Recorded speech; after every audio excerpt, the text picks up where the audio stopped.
Boche Gold and Diamonds. Buy now, pay later. മദ്യം വ്യാപകമാക്കി പണമുണ്ടാക്കുവാനുള്ള നടപടികളിൽ നിന്നും സർക്കാർ പിന്മാറണമെന്ന് സാമൂഹിക സാംസ്കാരിക പ്രവർത്തകരുടെ ഉപവാസവേദി ആവശ്യപ്പെട്ടു.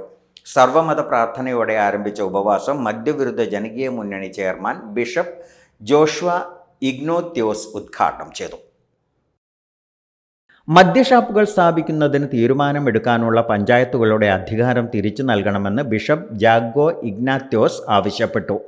വിവിധ സാമൂഹ്യ സാംസ്കാരിക സംഘടനകളിൽ നിന്നും doctor P V. Rajagopal, T. Balakrishnan, doctor K. Radhakrishnan Nair, K V. Sugathan, doctor Jose Mathew, T M. Varghese, Tamil Nadu Madurai Gandhi museum director doctor Nandarao, advocate Thampan Thomas, ഉപ്പ് സത്യാഗ്രഹ സമരം വിദ്യാലയം ട്രസ്റ്റി എം. ദേവരത്നം എന്നിവർ സംസാരിച്ചു. .വ്യൂ ന്യൂസ്, കാഴ്ചകളാണ് ലോകം, കണ്ടു തുടങ്ങുക.